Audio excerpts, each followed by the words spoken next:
So today I want to talk about a topic that has been becoming more and more prevalent as more people get their hands on the game and actually start to play through their early renown grind.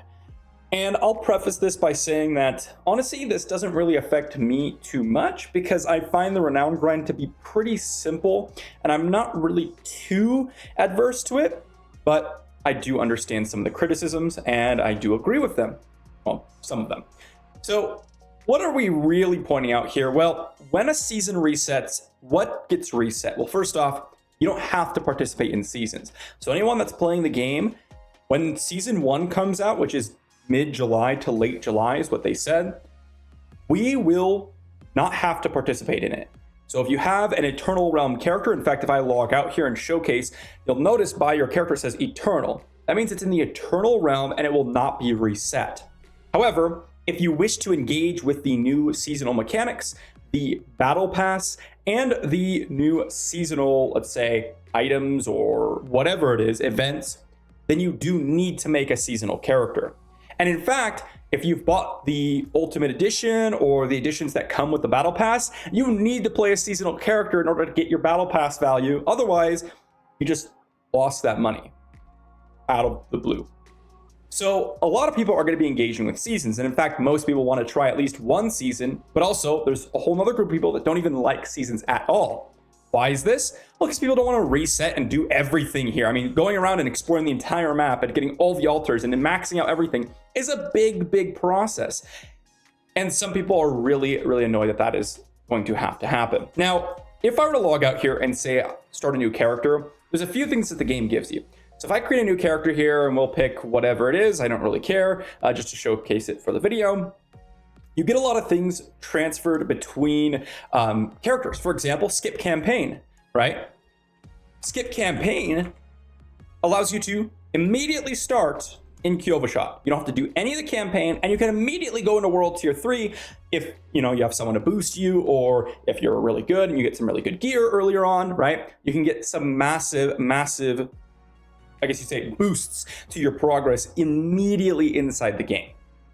The second thing that you actually retain is going to be your mount. Again, this is on season start. Anytime you start a new character, you're going to keep these things, okay?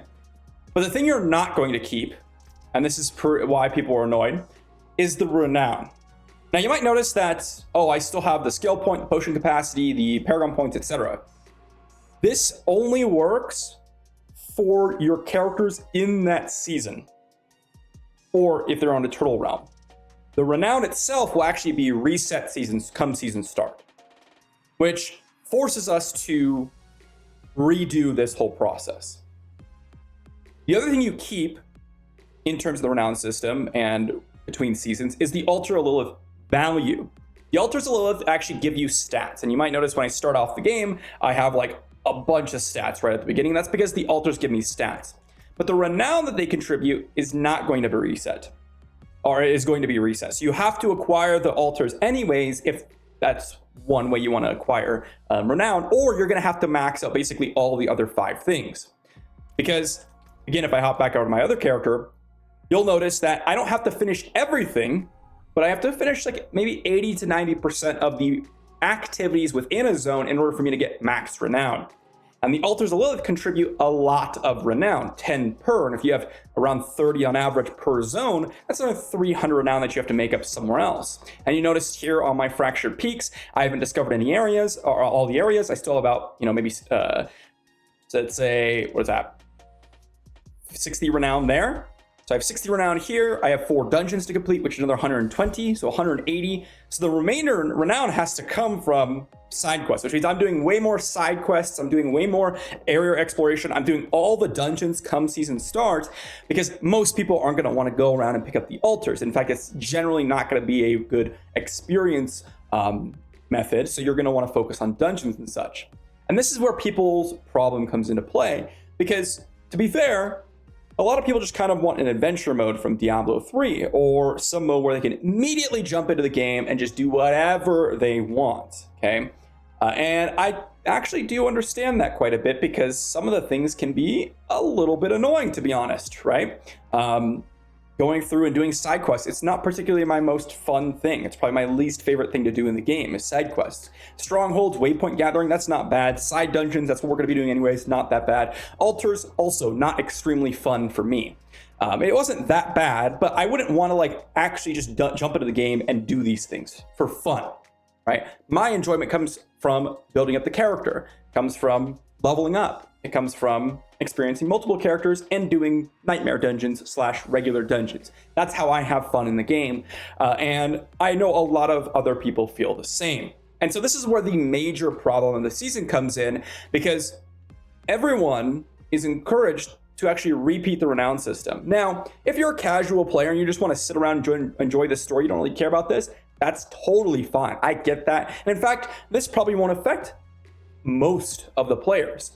But what I will say is for the people that this is affecting, it does matter a lot. And in fact, it is a complete deterrent for them returning to the game for potential future seasons. Most people are going to play at least the first 1, maybe 2 seasons, especially if they purchase the Battle Pass or the Ultimate Edition already. And then after that, they may just, move on. And that might just happen because that is just what happens in Diablo games or ARPGs in general with the season mechanics. But I feel like addressing that concern about the renown grind could be something that improves the overall season mechanics and people's opinions on the game.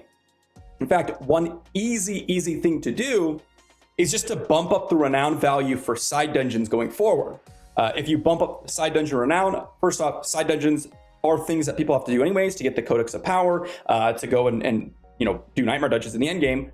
So if you're doing nightmare dungeons and you've done a nightmare dungeon that isn't part of one that you've done before, you're going to get the renown. So people will naturally kind of get this done over the course of time. And I feel like just bumping up the ability to get your renown through natural gameplay is going to feel a lot better and a lot more enjoyable rather than actually having to target farm certain side quests or target farm certain dungeons, even though they don't help your build or isn't even a dungeon that you enjoy doing because you want to get the rewards from the renown track.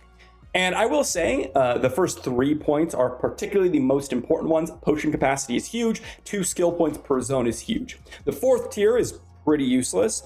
Max ovals, you can just gamble, so you never cap out anyways. And it's not like you have such a low capacity that it's going to matter. But the other thing that matters a lot is 4 Paragon points. In fact, between all of these, this is essentially 5 levels worth. And the Paragon board is definitely the most power increasing that you could potentially get in game. So that does matter quite significantly here.